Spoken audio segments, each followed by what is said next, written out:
The age of schooners, those sleek and majestic multi-masted vessels that rode the wind, lasted well into the early 1900s. Even as Europe moved full steam ahead into a new era of steam shipping, sailing ships still carried cargo in and out of Baltimore as late as the early 1940s. And the hub of the sail freight trade on the eastern seaboard was the Vane Brothers ship chandlery. In fact, Captain William Burke Vane told a newspaper reporter in 1937, "We are sailing men. We don't take kindly to steam." The schooners owned and serviced by Vane Brothers transported logwood, fertilizer, cordwood, coal, and other cargoes all along the east coast from Canada to the Caribbean.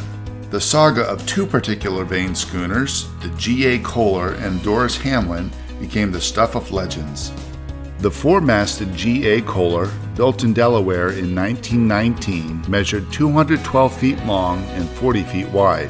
Captain Vane purchased the Kohler at a Marshall's sale in Norfolk, Virginia in 1929 and brought on Captain George H. Hopkins as the skipper. Hopkins, a Delaware native, had already been at sea for 35 years, some of those years on the Kohler. The captain was usually accompanied by his wife Edna while sailing between Virginia, where coal would be loaded, and the Caribbean, where the coal would be deposited at fueling stations for steamships. The Kohler would then sail to a Haitian port to take on logwood, the extracts of which were used in the production of black dyes, medicinal compounds, and licorice candy. The Kohler service came to an abrupt halt in August 1933. The schooner left Baltimore on the 19th, bound for Haiti to pick up logwood.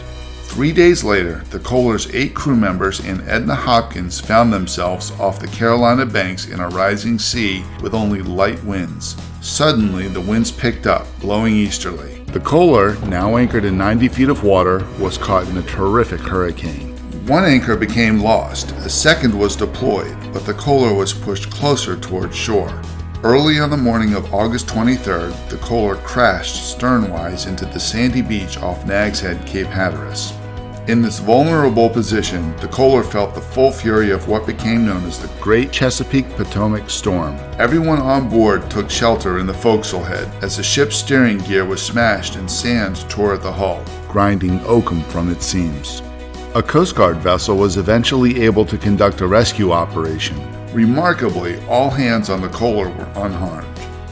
Vane Brothers salvaged what fittings it could before a speculator burned the wooden ship to salvage her fittings for scrap.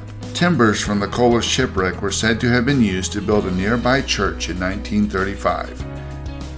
Another famous Vane Brothers schooner was the Doris Hamlin. Built in Maine in 1919, this four-masted ship ran more than 200 feet long with a breadth of nearly 39 feet. Taking over for the Kohler, she completed runs from Baltimore to Haiti throughout much of the 1930s. During the Great Depression, as cargoes became scarce, the Hamlin took what was surely one of the strangest voyages ever undertaken by a Vane Brothers schooner. She left in June 1932 for a 3-month Caribbean expedition, carrying more than 50 undergraduate students looking for adventure and seeking to conduct scientific research during their summer vacation. The voyage was organized by a George Washington University student named L. Ron Hubbard, who would later go on to found the Church of Scientology. After a rough crossing to Bermuda, during which many people on board the Hamlin became sick and scared, 11 students jumped ship and remained on the island. The Hamlin finally limped back to Baltimore in early September. Captain Hopkins took the Hamlin's helm in late 1933 and slipped back into the familiar routine of sailing to and from Haiti. Mrs. Hopkins, however, was still shaken by her G.A. Kohler experience and declined to sail with her husband for a full year. She finally came back on board in October 1934 and enjoyed an uneventful month-long voyage to Haiti. Alas, the trip back proved difficult. Captain Hopkins declared the weather on that 37-day leg of the journey the worst he had seen in 40 years of sailing. Mrs. Hopkins was reported to have remained in her cabin for the entire voyage. The Hamlin spent another 5 years sailing for Vane Brothers, but as diesel engines took over the waterways, the schooner was scheduled for dismantling. She won a last, remarkable reprieve as the United States entered World War II and all available commercial shipping tonnage was pulled into service. The schooner was sold to an operation that once again transported coal. But first, Vane Brothers salvaged a pair of the Hamlin's lamps that now grace a wall at the company's Baltimore headquarters.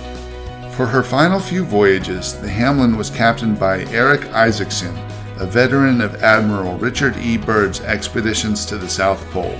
During a voyage in late January 1940, the schooner was presumably sunk by a German submarine.